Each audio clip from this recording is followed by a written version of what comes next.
Hello everyone, welcome to our channel where we learn science in the simplest way। तो इस video में हम force and pressure के second part को cover करेंगे, जिसमें हम देखेंगे कि नॉन कॉन्टैक्ट फोर्सेस क्या होता है, प्रेशर क्या होता है, गैसियस एंड लिक्विड प्रेशर क्या है, and at the end atmospheric pressure को स्टडी करेंगे। ठीक है, तो सबसे पहले देखो कि नॉन कॉन्टैक्ट फोर्सेस क्या है। तो इसका मतलब देखो क्या होता है, जब दो बॉडीज के बीच में फोर्स एक्सर्ट होती है बिना कांटेक्ट में आए हुए, तो उसी को हम नॉन कांटेक्ट फोर्सेस बोलते हैं। ठीक है, मतलब दो बॉडीज जो है वो एक दूसरे के कांटेक्ट में नहीं आ रही है, लेकिन फिर भी उनमें फोर्स एक्सर्ट हो रही है। ठीक है, तो ऐसी फोर्सेस को नॉन कांटेक्ट फोर्सेस बोलते हैं। ठीक है, अब नॉन कांटेक्ट फोर्सेस के तीन टाइप होते हैं। पहला होता है मैग्नेटिक फोर्स, दूसरा होता है ग्रेविटेशनल फोर्स, तीसरा होता है इलेक्ट्रोस्टैटिक फोर्स। तो अब देखते हैं कि मैग्नेटिक फोर्स क्या होता है। The force exerted by magnet on object like iron और अनदर ऑब्जेक्ट। ठीक है, मतलब जो फोर्स एक मैग्नेट लगा रहा है, ठीक है, जो फोर्स एक मैग्नेट एक्सर्ट कर रहा है किसी आयरन जैसी चीज पे या किसी दूसरे अनदर मैग्नेट पे।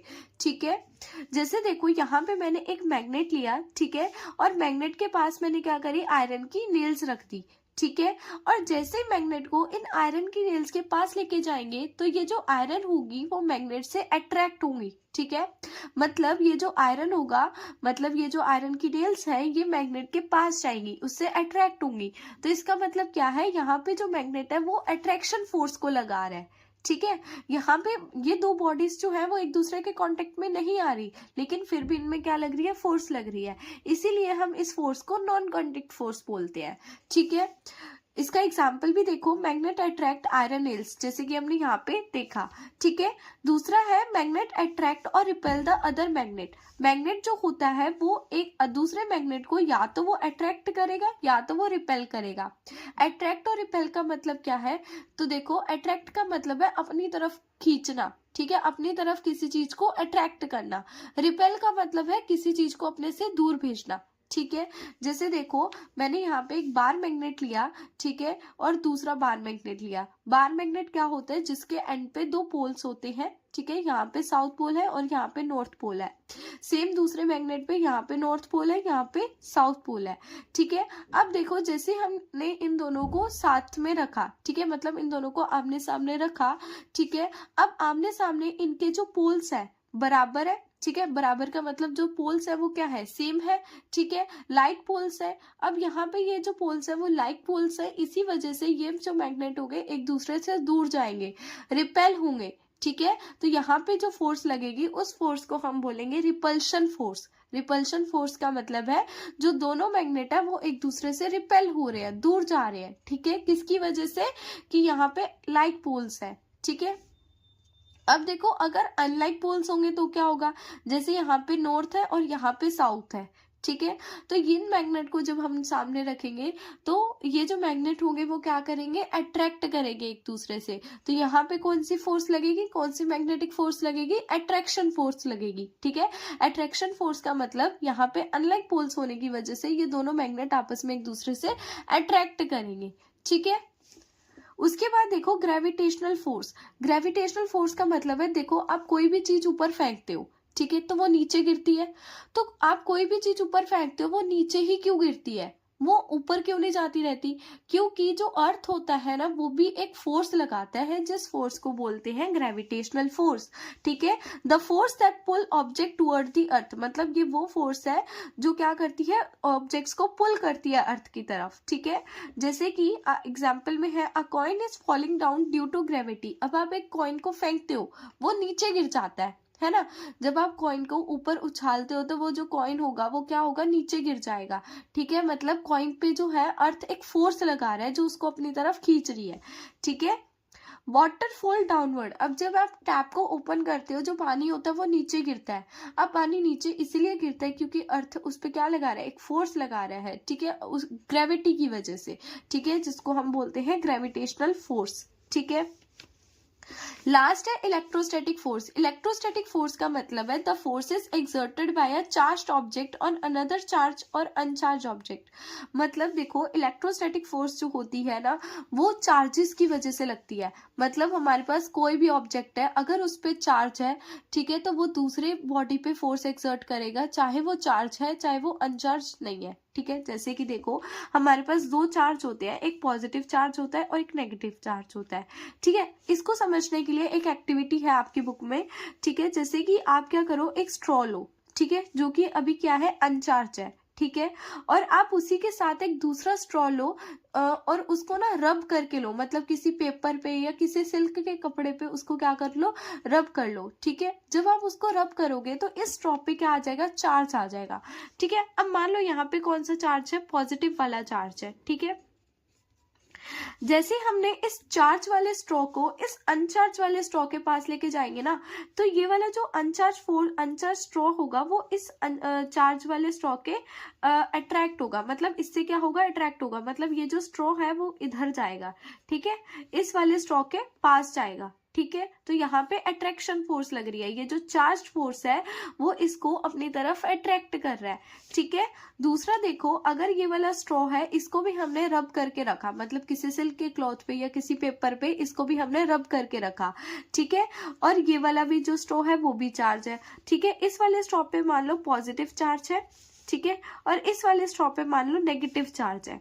तो ये पॉजिटिव और नेगेटिव है, मतलब अनलाइक चार्जेस है, अनलाइक चार्जेस है, तो ये दोनों आपस में क्या करेंगे, अट्रैक्ट करेंगे, ठीक है। ये इसकी तरफ जाएगा और ये यहाँ पे आएगा, ठीक है, दोनों अट्रैक्ट करेंगे। तीसरा देखो, अगर यहाँ पे भी पॉजिटिव चार्ज है, ठीक है, मतलब ये वाले स्ट्रॉ पे भी पॉजिटिव चार्ज है और ये वाले स्ट्रॉ पे भी पॉजिटिव चार्ज है। अब ये दोनों क्या करेंगे, एक दूसरे से रिपेल करेंगे, दूर जाएंगे। क्यों दूर जाएंगे, क्योंकि यहाँ पे इनके पास सेम चार्जेस है। जैसे हमने मैग्नेटिक फोर्स में भी पढ़ा था, जब लाइक पोल्स थे तो वो एक दूसरे से रिपेल कर रहे थे और अनलाइक पोल्स थे तो वो एक दूसरे से अट्रैक्ट कर रहे थे। तो सेम यहीं पे है, जब लाइक चार्जेस होंगे तो ये एक दूसरे से रिपेल करेंगे, ठीक है। तो यहाँ पे कौन सी फोर्स लग रही है, रिपल्शन फोर्स लग रही है, ठीक है। और अगर ऑपोजिट चार्ज होते तो अट्रैक्ट करते, ठीक है। तो अब हम देखते हैं कि प्रेशर क्या होता है। देखो, प्रेशर का मतलब होता है force acting per unit area of a surface, मतलब एक सरफेस के एरिया पर, ठीक है। जैसे ये सरफेस है, ठीक है, इसके एरिया पर कितनी फोर्स लग रही है उसी को हम क्या बोलते हैं, प्रेशर लग रहा है। जैसे कि मैंने इस सरफेस को कंपार्टमेंट्स में डिवाइड कर दिया, ठीक है। अब हम देखेंगे कि इस एरिया की पर यूनिट पे, मतलब इस एरिया की एक एक यूनिट पे कितनी फोर्स लग रही है, उसी को हम बोलते हैं प्रेशर, ठीक है। प्रेशर क्या होता है, force acting per unit area of a surface, ठीक है। एक सरफेस के पर यूनिट एरिया पर कितनी फोर्स लग रही है, ठीक है। प्रेशर का फॉर्मूला देखो क्या होता है, प्रेशर का फॉर्मूला होता है फोर्स अपॉन में एरिया, ठीक है। फोर्स अपॉन में एरिया का मतलब है कि कितने एरिया पर कितनी फोर्स लग रही है, ठीक है। अब देखो, जो प्रेशर होता है वो फोर्स के डायरेक्टली प्रोपोर्शनल होता है। प्रेशर फोर्स के डायरेक्टली प्रोपोर्शनल कैसे है, तो देखो, जैसे प्रेशर अगर बढ़ेगा तो फोर्स भी क्या होगी, बढ़ेगी, ठीक है। ये डायरेक्टली प्रोपोर्शनल का सिंबल होता है। डायरेक्टली प्रोपोर्शनल का मतलब होता है कि अगर इस साइड वाली जो चीजें होती है अगर वो बढ़ती है तो इस साइड वाली चीजें भी बढ़ती हैं, ठीक है। जो इफेक्ट इधर पड़ेगा वही इफेक्ट इधर पड़ेगा, ठीक है। और अगर हमने प्रेशर को बढ़ाया तो फोर्स भी बढ़ेगी, अगर हमने प्रेशर को घटाया तो फोर्स भी घटेगी, ठीक है। इसी को हम बोलते हैं डायरेक्टली प्रोपोर्शनल। तो प्रेशर जो है वो फोर्स के डायरेक्टली प्रोपोर्शनल है, ठीक है।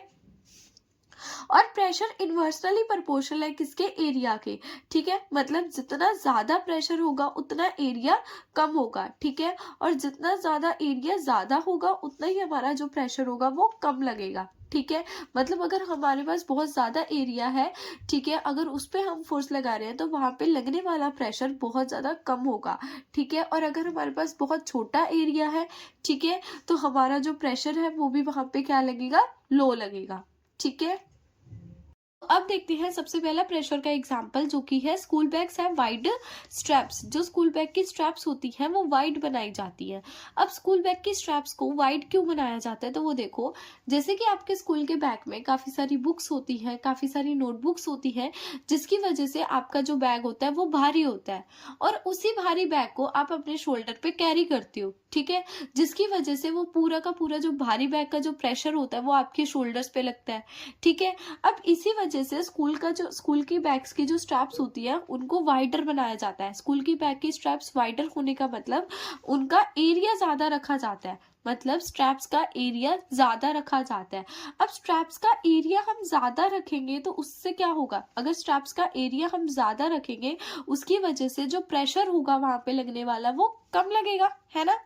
अगर ज्यादा स्ट्रैप्स का एरिया होगा तो उसकी वजह से प्रेशर जो होगा वो वहां पे बहुत ज्यादा कम लगेगा, ठीक है। इसी वजह से स्कूल के स्ट्रैप्स को वाइड बनाया जाता है, ठीक है। नेक्स्ट देखो, sharp knife cuts better than a blunt knife. जो शार्प नाइफ होती है वो ब्लंट नाइफ से बेटर कट करती है। ऐसा क्यों होता है, देखो ब्लंट नाइफ का मतलब होता है जो आगे से थोड़ी थिक होती है ना नाइफ, उसको हम ब्लंट नाइफ बोलते हैं। अब शार्प नाइफ जो होती है ना वो काफी ज्यादा तिखी होती है, इसका मतलब उसका जो एरिया होता है ना वो काफी ज्यादा कम होता है आगे से, ठीक है, बहुत कम एरिया होता है। अब एरिया अगर बहुत कम होगा तो वहां पे लगने वाला प्रेशर बहुत ज्यादा होगा, ठीक है, वो बहुत ज्यादा प्रेशर से चीजों को कट करेगी, है ना। मतलब जितना वहां पे एरिया कम होगा उतना ही ज्यादा वो प्रेशर से अच्छे से कट करेगी, ठीक है। और ब्लंट नाइफ का एरिया थोड़ा ज्यादा होता है, इसी वजह से वहां पे प्रेशर थोड़ा कम लगता है, ठीक है। उसके बाद potter use round cloth on his head to carry heavy load. जैसे कि आपने देखा होगा जो पॉटर्स होते हैं वो भी राउंड क्लॉथ को यूज करते हैं, मतलब वो पहले अपने सर पे वो राउंड सा क्लॉथ रखते हैं, ठीक है, उसके बाद वहां पे अपना सारा सामान रखते हैं अपने सर पे, है ना। तो ये भी एग्जाम्पल था प्रेशर का। अब देखो pressure exerted by liquid. Liquid कैसा प्रेशर एक्सर्ट करती है, तो देखो liquid exert pressure at bottom of the container. Liquid पे जो प्रेशर लगता है ना वो कंटेनर की बॉटम पे लगता है, ठीक है। और जो प्रेशर होता है वो डायरेक्टली प्रोपोर्शनल, ये जो साइन है ये डायरेक्टली प्रोपोर्शनल है। डायरेक्टली प्रोपोर्शनल का मतलब क्या था, अगर इस साइड वाली जो चीज है वो बढ़ेगी तो इधर वाली चीज भी बढ़ेगी, ठीक है। अगर इधर वाली जो चीज है वो कम होगी तो इधर वाली चीज भी कम होगी, ठीक है। तो अब प्रेशर जो है वो डायरेक्टली प्रोपोर्शनल है हाइट ऑफ लिक्विड कॉलम, ठीक है, वो लिक्विड कॉलम की हाइट के डायरेक्टली प्रोपोर्शनल है। जैसे कि इसको एक एक्टिविटी से समझते हैं, आप क्या करो, एक पाइप लो, ठीक है, और एक पाइप के एंड पे आप बैलून लगा दो, ठीक है, और उस पाइप में दूसरे एंड से आप उसमें पानी भरो, ठीक है। आप थोड़ा सा ही पानी उसमें भरोगे, जब आप उसमें थोड़ा सा पानी भरोगे तो बैलून जो होगा वो थोड़ा सा फूलेगा, ठीक है। अब जैसे कि मान लो आपने इस पाइप में इतना पानी डाल दिया, ठीक है, आपने इस पाइप में इतना पानी डाल दिया और इतने पानी से ये जो बैलून है वो इतना फूल गया, ठीक है। यहाँ पे जो इसकी हाइट है वो इतनी है, ठीक है, हाइट कम है तो प्रेशर यहाँ पे कम लगा जिसकी वजह से बैलून थोड़ा सा ही फूला। अब इसी में आप और ज्यादा पानी डाल दो, इसी में जब आपने बहुत ज्यादा पानी डाल दिया तो इसकी जो हाइट है, लिक्विड की जो हाइट है वो बढ़ गई, ठीक है। अब लिक्विड की हाइट बढ़ने से यहाँ पे जो प्रेशर होगा वो बहुत ज्यादा लगा, ठीक है, प्रेशर बहुत ज्यादा लगा तो ये जो बैलून है वो पूरे का पूरा फूल गया, ठीक है। नेक्स्ट देखो, pressure of liquid increases with depth. जो लिक्विड का प्रेशर होता है वो डेप्थ के साथ साथ बढ़ता जाता है, ठीक है, मतलब जैसे जैसे हम पानी के गहराई में जाते जाते हैं, ठीक है, तो वहां पे प्रेशर ज्यादा लगने लगता है। जैसे कि आप इसमें देखो, इस लिक्विड कंटेनर पे यहाँ पे इसकी डेप्थ पे ज्यादा प्रेशर लग रहा है, ठीक है, और इसके ऊपर बहुत कम प्रेशर लग रहा है, ठीक है। जितनी हम डेप्थ में जाएंगे उतना प्रेशर वहां पे ज्यादा लगेगा, ठीक है। अब देखो pressure exerted by the gas. Gas कैसा प्रेशर एक्सर्ट करती है, gas also exert pressure on the bottom and wall of the container. Gas भी जो होती है वो भी बॉटम पे प्रेशर को एक्सर्ट करती है और कंटेनर की वॉल्स पे, जैसे कि air pressure keep an inflated balloon in the shape. अब जैसे क्या होता है, आप बैलून को फुलाते हो, ठीक है, जब आप बैलून में पूरी की पूरी हवा भर देते हो, ठीक है, मतलब बैलून में सारी की सारी जो गैस होती है वो चली जाती है, ठीक है, बैलून पूरी तरीके से फूल जाता है और बैलून को आप क्या करते हो, फुलाने के बाद आप उस पर नोट बांध देते हो। अब आप वहां पे नोट क्यों बांधते हो, आप नोट इसीलिए बांधते हो कि बैलून की जो हवा है वो बाहर ना निकल जाए, है ना, इसीलिए वहां पे हम बैलून को बांध के रखते हैं, ठीक है। तो मतलब गैस जो है वो एक इनफ्लेटेड बैलून को उसकी शेप में रखती है, ठीक है। नॉट बांधने से क्या होता है, जो गैस होगी वो बैलून को उसी की शेप में रखेगी, ठीक है। जैसे अब बाईसाइकिल ट्यूब डिफ्लेट्स व्हेन पंचर्ड। अब जैसे जो बाईसाइकिल की ट्यूब होती है, ठीक है, जो साइकिल्स की ट्यूब होती है, ठीक है, जब वो पंचर हो जाती है तो वो क्या कर जाती है, उसमें सारी से की सारी जो होती है गैस वो निकल जाती है, ठीक है, जिसकी वजह से जो साइकिल है आप चला नहीं सकते हो। इसी वजह से वहां पे एक वो भी होती है, स्टेप्स ही होती है, ठीक है, जो साइकिल्स में डाली गई होती है ताकि वहां से सारी की सारी जो गैस है वो बाहर ना निकले, है ना। नेक्स्ट देखो इस चैप्टर का लास्ट टॉपिक जो कि है एटमॉस्फेरिक प्रेशर। अब एटमॉस्फेरिक प्रेशर क्या होता है?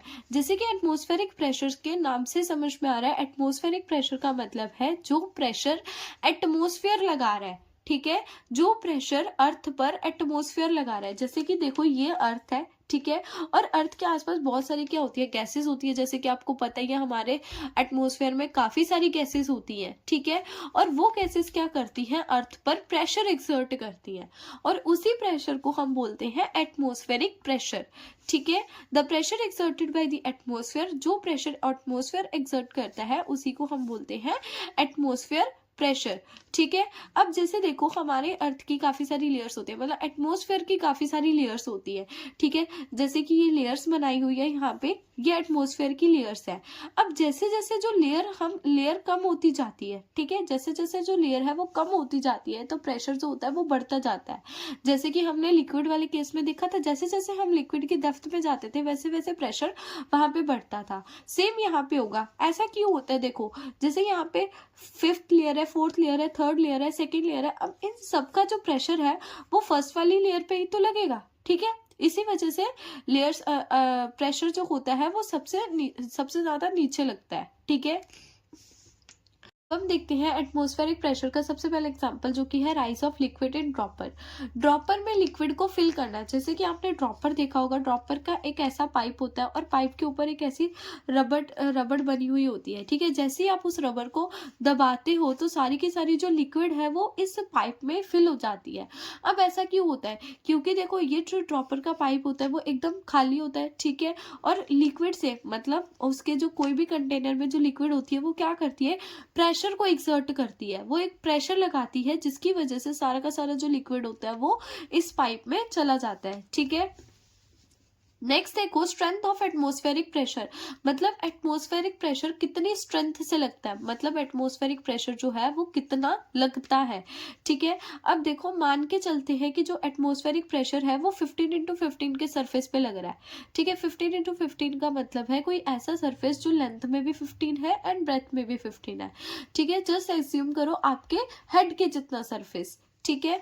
अब आपके हेड के जितने सरफेस पे जो एटमॉस्फेरिक प्रेशर लग रहा है वो किसके बराबर है, weight of an object weighing 225 kg, मतलब एक ऐसा ऑब्जेक्ट जिसका वेट 225 kg हो। इसका मतलब जो एटमॉस्फेरिक प्रेशर इतनी सी जगह पे लग रहा है वो तो बहुत ज्यादा लग रहा है, ठीक है, मतलब जो हमारे एटमॉस्फेरिक प्रेशर है वो तो बहुत ज्यादा लग रहा है, ठीक है। Still we are not crushed due to this high atmospheric pressure. अब इस हाई एटमॉस्फेरिक प्रेशर की वजह से भी हम क्रश क्यों नहीं हो रहे, मतलब जो एटमॉस्फेरिक प्रेशर है अब वो हम पे इतना लग रहा है तो हमारी बॉडी को कुछ हार्म क्यों नहीं हो रहा है, ठीक है। क्योंकि इसीलिए क्योंकि आपकी बॉडी में भी काफी सारी क्या होती है, ब्लड वेसल्स होती है जो ब्लड को फ्लो करवाती है, ठीक है। अब आपकी बॉडी का जो ब्लड का अंदर का प्रेशर होता है वो भी काफी ज्यादा हाई होता है जिसकी वजह से आप भी क्रश्ड नहीं होते इस हाई एटमॉस्फेरिक प्रेशर की वजह से, ठीक है।